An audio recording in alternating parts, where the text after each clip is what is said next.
जिंदगी एक पहिए की तरह है जो घूमता रहता है। जहाँ से चीजें शुरू होती है वहाँ पे वापस आके थम जाती है। बिल्कुल उसी राह पर, उसी मोड़ पर हमें फिर छोड़ देती है। क्योंकि जिंदगी का हर पल हमारे कर्म और नियति से जुड़ा हुआ होता है। ये कहानी राजस्थान के कोटा शहर से जुड़ी एक सच्ची घटना से प्रेरित किसी के असफल प्यार और प्रतिशोध की है। सपना, सलोनी और उनके मासूम दोस्तों की दास्तां है, जो समय के दुष्ट चक्र में फंस गए और उस मोड़ पर आके थम गए जहां मौत उनका इंतजार कर रही थी। राणा साहेब एक बहुत अमीर और आलीशान हवेली का मालिक था।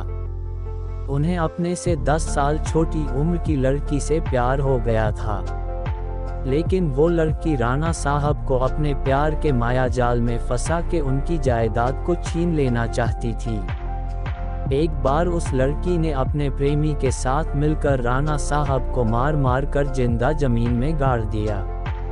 राणा साहब चीखे चिल्लाए, लेकिन उस लड़की ने उनकी एक न सुनी। बाद में राणा साहेब ने मरते मरते शाप दिया कि मैं किसी को नहीं छोड़ूंगा, हर प्रेमी को मार दूंगा। जिस तरह मेरे साथ धोखा हुआ है, मैं हर प्रेमी को मिटा दूंगा, मैं सबको मिट्टी में मिला दूंगा। और राणा साहब की मौत हो गई। उन दिन के बाद वो जगह और वो हवेली शार्पित हो चुकी थी। वहाँ जो भी जाता था वो कभी भी वापस नहीं आ पाता था। आज भी राणा साहब की प्रेतात्मा वहाँ घूमती रहती है। कुछ दिनों के बाद उस हवेली पे एक प्रेमी कपल वहाँ पे घूमने के लिए आए। सपना और रजत, उन दोनों की सगाई हो चुकी थी, लेकिन शादी करनी बाकी थी। सपना अपने घर में किसी को कुछ बताए बिना रजत के साथ आई थी। सपना और रजत मजाक मस्ती में उस जगह पहुंच गए जहाँ पे राणा साहब जो जिंदा दफन कर दिया था। अचानक रजत उस जगह पे गिर जाता है और उसका पैर जमीन के नीचे घुसने लगता है। ये देखकर सपना डर जाती है और मदद के लिए चीखने चिल्लाने लगती है, लेकिन कोई भी उसकी आवाज नहीं सुन पाता है। सपना जब उस हवेली में मदद के लिए जाती है तो वही उसे किसी की के होने का आभास होता है।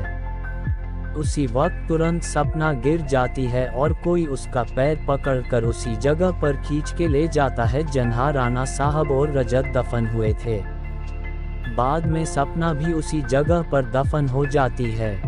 कुछ दिन बाद जब सपना अपने घर नहीं पहुंचती है, तब उसकी बहन सलोनी अपने पति समीर और कुछ मित्रों के साथ उसे ढूंढते ढूंढते उस हवेली पे पहुंच जाते हैं। समीर एक पैरानॉर्मल एक्टिविटी का एक्सपर्ट है। जब वो सब उस हवेली पर पहुंचे तब समीर को पता चल गया कि यहाँ पे किसी बुरी आत्मा का वास है।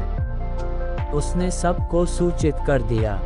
उसी रात को उन सभी के साथ कुछ अजीबोगरीब घटनाएं होने लगती है, जैसे कि नल से पानी टपकना, अपने बेडरूम में मिट्टी का आ जाना, रूम की खिड़की या अपने आप हिलने लगना, किसी के रोने की और चिल्लाने की आवाज आना।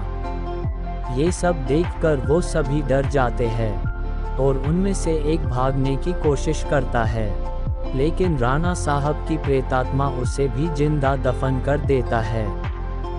दूसरे दिन जब उन लोगों को पता चलता है कि उनका एक साथी गायब है, तब वो लोग और भी डर जाते हैं।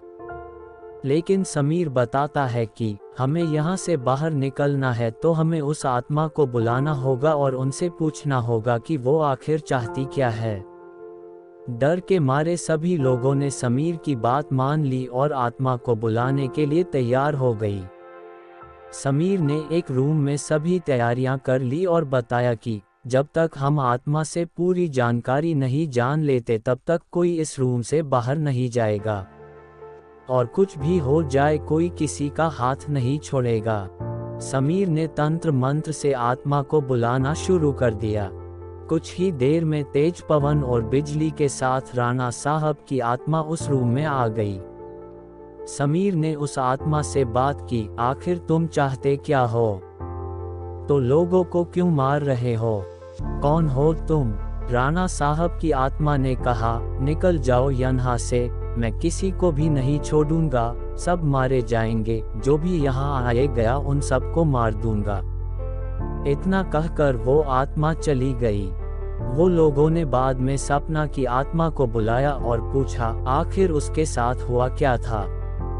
सपना की आत्मा ने उन सभी को सारी हकीकत बात दी और बोली, मुझे राणा साहब ने जमीन के नीचे दफन कर दिया है, प्लीज मुझे यहाँ से निकालो।